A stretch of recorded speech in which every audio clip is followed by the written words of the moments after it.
సాక్షి journalist Kommineni శ్రీనివాసరావును AP పోలీసులు హైదరాబాద్ లో అదుపులోకి తీసుకున్నారు. ఏపీ మహిళలపై అసభ్యకర వ్యాఖ్యలు కేసులో A1 గా కృష్ణంరాజు, A2 గా కొమ్మినేని శ్రీనివాసరావును చేర్చారు. FIR లో A3 గా సాక్షి ఛానల్ యాజమాన్యాన్ని ఏపీ పోలీసులు చేర్చారు. కొమ్మినేని హైదరాబాద్ లో అరెస్ట్ చేసి జూబ్లీహిల్స్ పోలీస్ స్టేషన్ లో హాజరుపరిచారు. ఆ తర్వాత విజయవాడకు తరలిస్తున్నారు.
దేవతల రాజధాని ఇది పురాణాల్లో చూస్తే ఎక్కడైనా కూడా మనకు కనబడుతుంది.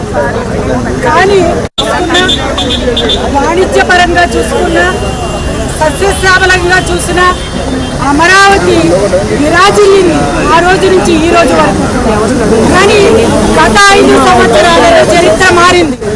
గత 5 సంవత్సరాలలో మరి జగన్మోహన్ రెడ్డి గారి ప్రభుత్వంలో విధ్వంసాన్ని సృష్టించింది.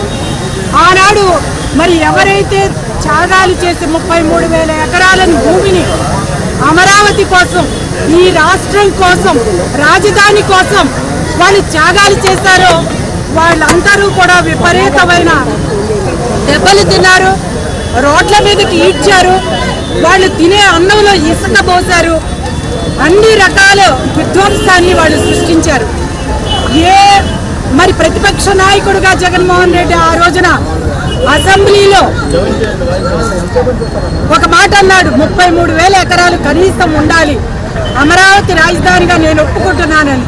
తీరా ముఖ్యమంత్రి అయిన తర్వాత మాట మార్చి మరి 3 రాజధానుల పల్లవందుకుని మరి దారితో ఊరుకోకుండా ఆ రోజున మహిళల మీద దమనకాండను ఏ రకంగా చేశాడో మనందరం కూడా చూసాం.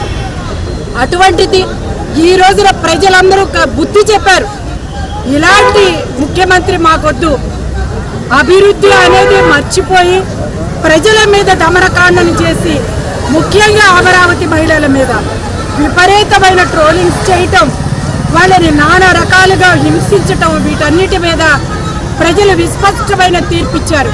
కేవలం 11 సీట్లతో సరిపెట్టినా కూడా ఇవాళ బుద్ధి రాలేదు. మరి జగన్మోహన్ రెడ్డి గారికి ఆ ప్రభుత్వానికి విద్వేషాన్ని ఎగచెంపుతున్నారు. దానికి కారణం ఇవాళ గూగుల్, టీసీఎస్ లాంటి సంస్థలు వెల్లువలా ఇవాళ అమరావతి వైపుకి వస్తున్నాయి. అది వాళ్ళ కంటకంగా మారింది. వాళ్ళు విషం చిమ్ముతా ఉన్నారు. మరి ఆ విషాన్ని ఎలా చిమ్మాలి అనే దానికి ఈ రోజున ఒక విధానాన్ని నమ్ముకున్నారు. ఆ రోజున అమరావతి ఆడవాళ్ల మీద ఏ రకంగా దమనకాండం చేశారో ఇవాళ మళ్ళీ వాళ్ళని మరి ఎన్ని మాటలతో మేము మాట్లాడలేము. మరి వాళ్ళ జర్నలిస్టులని చెప్పుకునే వాళ్ళే వ్యభిచారులుగా మారిపోయి మాట్లాడుతూ ఉంటే ఇంకా మహిళలు మేమేం మాట్లాడతాం? మహిళల మీద మరి ఒక నింద వేయాలంటే ఇది ఒకటేనా ఉన్నది? ఆ రోజున స్వాతంత్ర ఉద్యమంలో మహిళలు పాల్గొని భారత్